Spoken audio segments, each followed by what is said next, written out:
Hey, so we live in hell, and we'll continue to descend further into hell. But here's the thing. We're always going to have movies. I think they're not going to take those away from us because they need us to be passive little worker bees watching our stories. So I'm going to celebrate that. We still have those things. I'm going to celebrate the movies by delivering to you 7 things I love in movies. How's that for an original idea? Here's things that I like in the movies. These are things that if I am watching a movie, if it features any of those things, I will automatically bump it up by at least a star.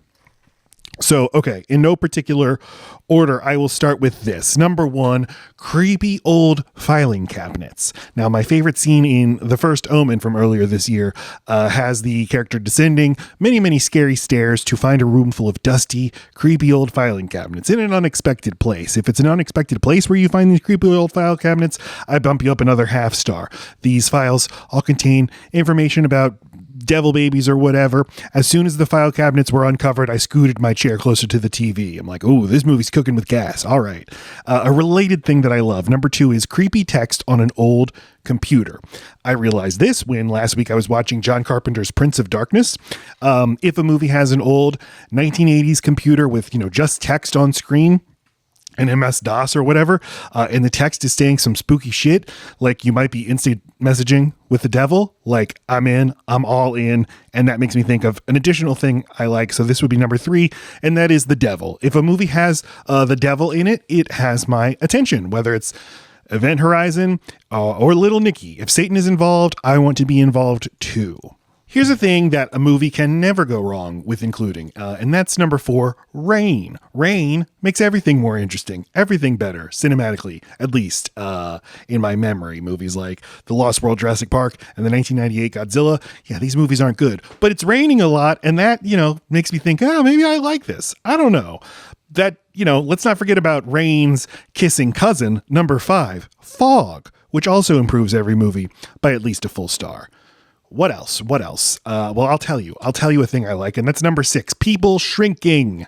I watched a movie from 1957 called The Incredible Shrinking Man a few weeks ago, and it made me realize, this is a thing that I like when it happens in movies. This is when people get small, when they shrink. The Incredible Shrinking Man, he has to live in a dollhouse because he gets so small, and I think that's just wonderful. The first Ant-Man movie is one of my favorite MCU movies because of how much it plays with a big guy getting small, and then they have the climactic fight scene that takes place on a Thomas the Train engine playset. You just can't get better than that. And the movies get worse when they stop dealing with shrinking. Like the third one, everyone's small. So it's like you're not even small at all. What's the point?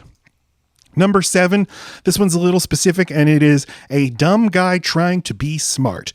This occurred to me while we watched Election for the podcast, and Chris Klein, who is playing a dumb but lovable jock, he tries to ask deep existential questions about his life. And the best he can do is, I wonder what my life would have been like if I hadn't gone to Yosemite with Kyle and Steve.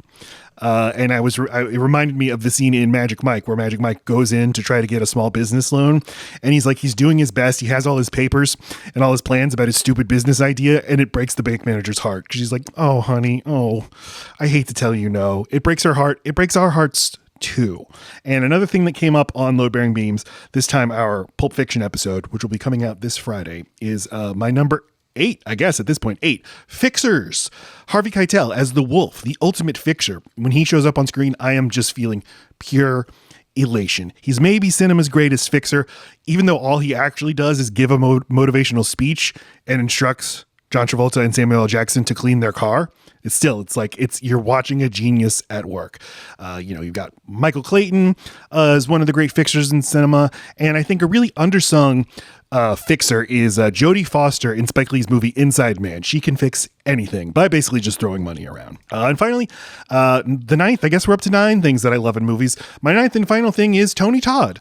And obviously his biggest role is Candyman. But when I think of him, I think of Candyman first, and then I think of just all the character actor supporting roles that on paper maybe aren't very substantial, but his presence on screen elevates the movie, like The Rock, Platoon, Bird. Like these are all roles that, because he has this very specific energy and this very specific screen presence, it just enriches the experience of watching the movie. And I think character actors like him are just as important as the lead actors. And when you think of the movies you love, when you think, what are the things that I love about them? It is often people like him. So he is just emblematic of a really important thing about the movies is great actors with very, very specific energy, voices, and screen presence, and how much it elevates the stuff that they're in. So those are 9 things I like about movies. I guess tell me what you like about movies.